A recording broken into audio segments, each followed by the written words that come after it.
Pour commencer, l'image du terrain, pour moi, ça englobe quasi toute mon enfance et mon adolescence au quartier. Du fait que je suis pas né au quartier, je suis arrivé beaucoup plus tard et les premiers pas que j'ai fait et les premières rencontres que j'ai fait au niveau du quartier, c'était justement en me rendant au terrain, en allant jouer au foot et en faisant des connaissances justement grâce à grâce à ce terrain. Les gens que j'ai connus, la plupart du quartier, ça c'est enfin euh,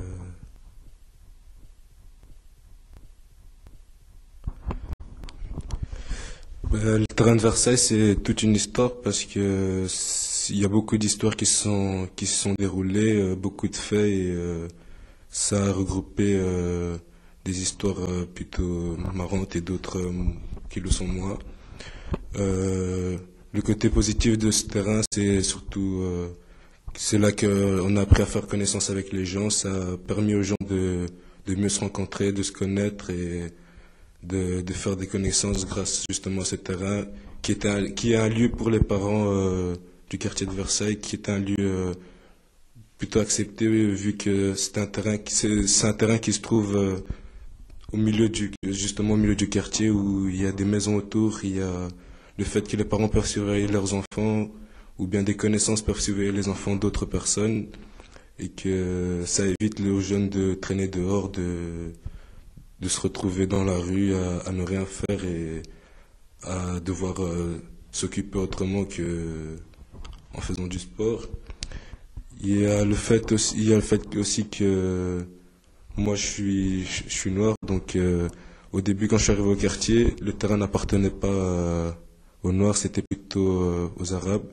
et que pour y avoir accès, les grands enfin ceux qui étaient plus âgés que nous, ont dû se battre pour gagner aussi leur place sur ce terrain et avoir l'occasion de s'y rendre et de pratiquer du foot avec les autres.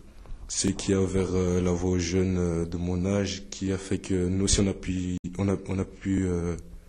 s'y rendre et donc prendre l'activité avec les autres, que ce soit des Arabes et toutes les origines qu'englobe le quartier. Ensuite, il y a aussi, pour moi, le terrain, c'est un lieu symbolique parce qu'on a retrouvé une personne de notre quartier qui était mort, qui s'est fait poignarder en ville et dont les coupables ont déposé son corps à la suite de l'assassinat, ont déposé son corps sur le terrain.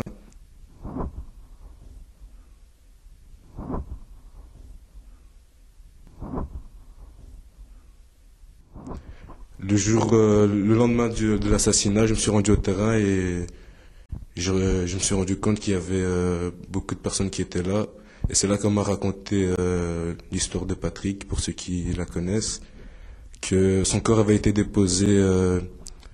sur le terrain à la suite de sa mort justement, et que c'est là qu'on avait retrouvé son corps. Ce qui fait que pour la plupart des gens du quartier, c'est devenu un lieu symbolique parce qu'on sait qu'on vient au terrain, mais il y a quelqu'un de notre quartier qui a passé ses derniers instants justement à cet endroit-là.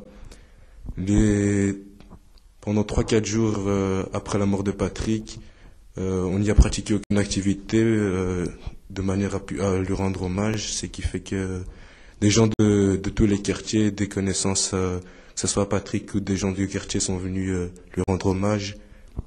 C'était c'était une sorte, c'est pas là qu'il a été enterré, mais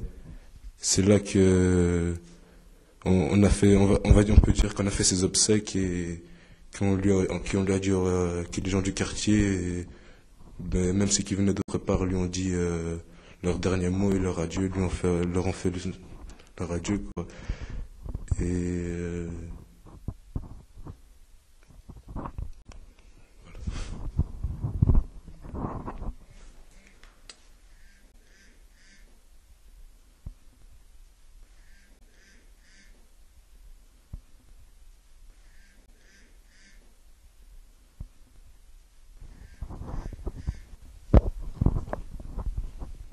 Aujourd'hui aussi, ce qui est bien, c'est que par rapport au début, le terrain est accessible à tout le monde, que ce soit des gens du quartier ou pas, que ce soit des Arabes, des Noirs, des Espagnols ou n'importe quelle origine, tout le monde est le bienvenu tant que qu'il vient avec les bonnes intentions de jouer au foot et de de pas y... Même ça, c'est trop déjà. J'ai rajouté.